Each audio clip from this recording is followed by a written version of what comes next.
Hello students, welcome back to my channel. Vishal Gupta आपका teacher. कैसे हो आप सब स्टूडेंट्स? इस वीडियो में मैं आपको क्लास 10 इंग्लिश का जो हमारा सब्जेक्ट है उसकी बुक फर्स्ट फ्लाइट, उसका जो चैप्टर है glimpses of India part 1 a baker from Goa, उसके क्वेश्चन आंसर्स कराने जा रहा हूँ mind it from the NCERT book से। ठीक है स्टूडेंट्स, तो चलिए बात करते हैं सबसे पहले क्वेश्चन नंबर 1 की, जो कि आपको वहाँ बुक में रीडिंग करते करते ही मिल जाएगा। जैसे ये देखिए मेरे पास जो बुक है ग्लिम्पसेस ऑफ इंडिया की का जो चैप्टर है उसमें यहाँ पे जो ओरल चेकअप पे आओगे, ये यहाँ पे आपका पेज नंबर 86 है। और ये ओरल चेकअप में ये जो नीचे क्वेश्चंस है हम एक एक करके ये सारे करेंगे, इधर वाले भी, और उसके बाद लास्ट बैक एक्सरसाइज में जो है क्वेश्चन वो भी सॉल्व करेंगे, उसका आंसर भी मैं आपको बताऊंगा, ताकि आपको अपने नोट्स बनाने में, आपके कॉपीज़ कंप्लीट करने में कोई दिक्कत ना आए। आप इसको देख के रिविजन भी कर सकते हो अपने सितंबर के प्री बोर्ड के लिए और फाइनल एग्जामिनेशन के लिए। तो चलिए स्टार्ट करते हैं क्वेश्चन को। स्टूडेंट्स, इससे पहले कि मैं ये क्वेश्चन आंसर स्टार्ट करूँ, आपको एक बार याद दिला देना चाहता हूँ कि यदि अभी तक आपने मेरे चैनल को सब्सक्राइब नहीं किया हुआ तो आप मेरे चैनल को सब्सक्राइब जरूर कर लीजिए। तो चलिए बढ़ते हैं क्वेश्चन नंबर 1 की तरफ। What are the elders in Goa nostalgic about? जो पुराने बुजुर्ग हैं वहाँ पे के जो एल्डर हैं वो इस चीज़ को लेके क्यों नॉस्टैल्जिक हैं, इसके बारे में क्यों सोचते हैं, किसके बारे में सोचते हैं? वो है the elders in Goa are nostalgic about the good old Portuguese days and their love of bread and loaves. और वो ब्रेड और लोव्स के के प्रति अपने प्यार को लेके उसकी पसंद है उनको पोर्तुगीज़ डे से लेके, जो क्योंकि हम सबको पता है जो गोवा है वो पुर्तगाल की कॉलोनी रहा है और उस पर पुर्तगाल का प्रभाव बहुत ज़्यादा है। So the writer says that the eaters of loaves have left but the makers still exist. वो कहता है कि खाने वाले लोग तो चाहे चले गए लेकिन बनाने वाले लोग अभी भी हैं। Question number 2, students, is bread making still popular in Goa? How do you think? You know, yes, bread making is still popular in Goa. This is very clear from the narrator's statement that the eaters have gone away, leaving the makers behind. वो इतनी popular है कि narrator बता रहा है कि eaters तो चले गए हैं और बनाने वाले बच गए हैं, रह गए हैं, मतलब वो अभी भी जिंदा है। There are mixers, moulders and one who bake the loaves. और लोव्स बनाने वाले लोग भी हैं यहाँ पे। The time tested furnace still exist there. और वो फर्नेसेस, वो चूल्हे अभी भी हैं जिसपे वो लोव्स और ब्रेड्स बनती रही हैं। Question number 3, what is the baker called? The baker is called a pader in Goa. Question number 4, when would the baker come every day? Why did the children run to meet him? The baker would come twice in a day, once early in the morning and the second time when he returned after selling his stuff. एक बार वो सुबह morning में आता है और दूसरी बार जब उसका सारा सामान खत्म हो जाता है तब वो वापस आ रहा होता है। The children would run to meet him. बच्चे दौड़ के उससे मिलते हैं as they wanted to have bread bangles, क्योंकि वो उनसे ब्रेड बैंगल्स खरीदना चाहते हैं।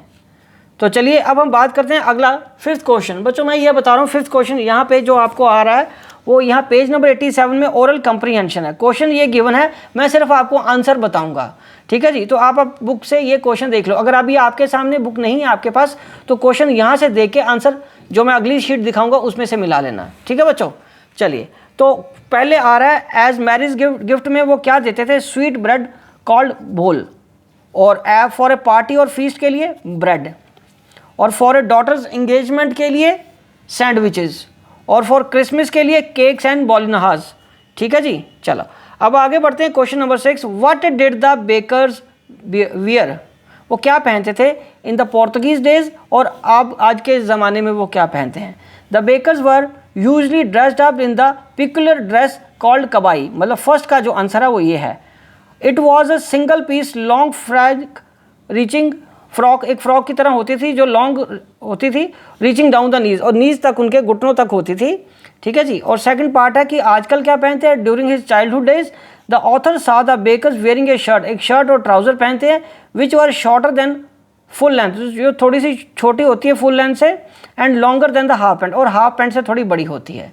ठीक है बच्चों, चलो अब हम आगे बढ़ते हैं नेक्स्ट क्वेश्चन की तरफ। Question number 7। तो चलिए स्टार्ट करते हैं question number 7। Who invites the comment he is dressed like a patter? Why? Any person who is wearing a half pant which reaches just below the knees invites this comment, उसको ये बोला जाता है कि वो पैडर है, because this is the baker की वो ड्रेस होती थी, ठीक है, और ऐसा लगता है कि वो बेकर की ड्रेस पहन के आया हुआ है। Where were the monthly accounts of the baker recorded, monthly accounts of baker were recorded on the some wall of the house with a pencil, एक पेंसिल से वो दीवार पे ही अपना हिसाब किताब लिखते थे। Question number 9, what does a jackfruit like appearance means, it means having a plump physique just like a jackfruit, ठीक है बच्चों। तो चलो अब ये क्वेश्चन नंबर 10 जो आप देख रहे हो करेक्ट इनकरेक्ट वगैरह जो लिखा हुआ है वो बच्चों आंसर है, और जो इसका क्वेश्चन है वो ये है, थिंकिंग अबाउट द टेक्स्ट, और ये पेज नंबर 88 एनसीईआरटी की बुक में। देखो बच्चों सबसे पहला है, मैं क्वेश्चन में बुक से पढ़ता जाऊंगा और आंसर आपको बताता जाऊंगा यहाँ से। पहला बच्चों, the pader was an important person in the village in old times, correct, yes, क्योंकि सारे उनकी वेट करते थे, वो ब्रेड्स लेके आता था उनके लिए। Pader still exist in Goan villages, yes वो अभी भी हैं, करेक्ट आंसर है ये। 3, the paders went away with the Portuguese, नहीं इनकरेक्ट नहीं है, पैडर्स अभी भी यहाँ पे गोवा में ही हैं, पोर्तुगीज के साथ वापस नहीं गए थे। The paders continue to wear a single piece long frock, incorrect, अभी वो नहीं पहनते, अब वो शॉर्ट पैंट्स और शर्ट्स पहनते हैं, ठीक है। Bread and cakes were an integral part of Goan life in olden days, क्या ब्रेड और केक गोवा की लाइफ का हिस्सा थे पुराने ज़माने में, यस। और उसके बाद traditional bread baking is still a very profitable business, yes ये अभी भी बहुत प्रॉफिटेबल बिजनेस है। और paders and their family starve in past present times, incorrect, ये गलत है, वो उनकी फैमिली आज भी अच्छा कमा रही हैं, ठीक है जी। तो चलो अब हम आगे बढ़ते हैं नेक्स्ट क्वेश्चन की तरफ। क्वेश्चन नंबर ये जो सेकंड है, लेकिन हम जो कर रहे हैं उसका वो 11th क्वेश्चन बन जाएगा, क्योंकि मैं टोटल क्वेश्चंस करवा रहा हूँ आपको। ओके, तो चलो इस क्वेश्चन को आगे बढ़ते हैं। वो क्या है, is bread an important part of Goan life, how do you know this, yes bread is an important part of Goan life, it is needed for marriage gifts, marriage gifts की तरह दी जाती थी, पार्टीज एंड फीस्ट के form में दी जाती थी। Bread is also needed by a mother for preparing sandwiches during her daughter's engagement, अपनी डॉटर की इंगेजमेंट के समय भी माओं को चाहिए होती थी सैंडविच बनाने के लिए। Thus it is necessary to have bread for every occasions, because of which the presence of a baker furnace in the village is very important, ठीक है बच्चों। नेक्स्ट क्वेश्चन की तरफ बढ़ते हैं। Tick the right answer, what is the tone of author when he says the following, the thud and the jingle of the traditional baker's bamboo can still be heard in some places, क्या वो nostalgic है, hopeful है या sad है, तो इसका answer है बच्चों it is nostalgic। उसके बाद सेकंड है बच्चों, may be the father is not alive but the son still carries on the family profession, nostalgic hopeful है या sad है, बच्चों ये hopeful है। उसके बाद नेक्स्ट है, I still recall the typical fragrance of those loaves, nostalgic hopeful and naughty, ये नॉस्टैल्जिक है। Fourth, the tiger never brushed his teeth, hot tea would wash and clean up everything so nicely after all, naughty, angry या funny, fourth का ये funny है। Fifth, cakes and bolinhas are a must for Christmas as well as other festivals, sad, hopeful, matter of fact, तो ये fifth का matter of fact है।